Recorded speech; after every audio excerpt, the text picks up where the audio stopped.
એવું તો શું આમ સાચું બોલી ગયો ને આ શું મંગાવ્યું ને આ શું થયું કુમાર સાથે? જય માતાજી મિત્રો, પાર્ટ 1 માં તમે જોયું હશે કે આપણે બગીચાની બહાર નીકળી ગયા હતા ને આપણે આવી ગયા છીએ હોટલમાં. આ બાજુ બેન અને કુમાર આપતા હતા જમવાનું ઓર્ડર. આ ફુગાને આપી દીધો પછી મોહિતને હાચવવા. પછી મેં મોહિતને પૂછ્યું તને ચાઇનીઝ નથી ભાવતું ને? ઈ કે હવે ભાવે છે. આ બાજુ બેને આપી દીધો તો સોડાનો ઓર્ડર ને આવી ગઈ પછી સોડા ને હવે સોડા પી લે પેલા. આ બાજુ મોહિત લાગી ગયો તો કામે ને કુમાર ભરતા હતા છાશ. આ કઈ રીતે પીવે છે કુમાર છાશ?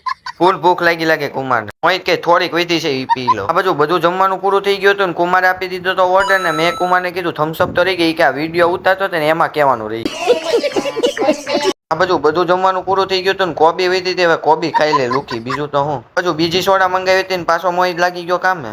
ફાઇનલી જમવાનું મંગાવ્યું હતું ને રાઈસ આવી ગયા હતા ને હવે ટ્રાય કરીએ કેવા લાગે છે. રેડી હતા હો બાકી રાઈસ. આ બાજુ રાઈસ પેલા મંગાવ્યા હતા ને પાવભાજી પછી ને આ પાવભાજી સાફ થઈ ગઈ ને રાઈસ વિધા. હવે શું કરવાનું? એમાં પણ બેન કુમારને કહેતા હતા પાવભાજી ખાવ. પાવભાજી ખાઈ તો કઈ રાઈસ ખાવ. કુમાર કે ખાવું તો ખાવું હું.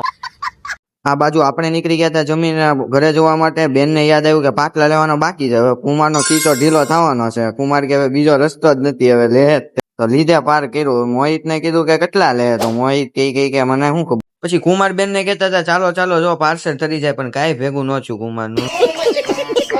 કુમાર કે 100 નો એક હતો આપણે જાતી વખતે લીધા એટલે 150 ના બે આવ્યો. કુમારને કીધું મજા આવી ગઈ ને તો તે કહેતા હતા હા. મેં કીધું ભાણિયાના રમકડાથી હું રમો છો એબીસીડી શીખતા લાગો. ત્યાર પછી આપણે કુમારને ચેસ નું યાદ દેવડાવ્યું. મેં કીધું ચેસ રમી છે કે ઉપર અગાસીએ જઈએ ઠંડો પવન ખાવા? ઈ કે ના આવે ચેસ જ રમવાની. ત્યાર પછી કુમાર કહેતા હતા આજે મજા આવી એનીથી વધારે કાલે આવી જાય એનીથી ડબલ પરમ દિવસે આવી જાય મજા. તો મિત્રો પૂરો વિડીયો તમને યુટ્યુબમાં યસ ડેઈલી લાઈફમાં જોવા મળશે.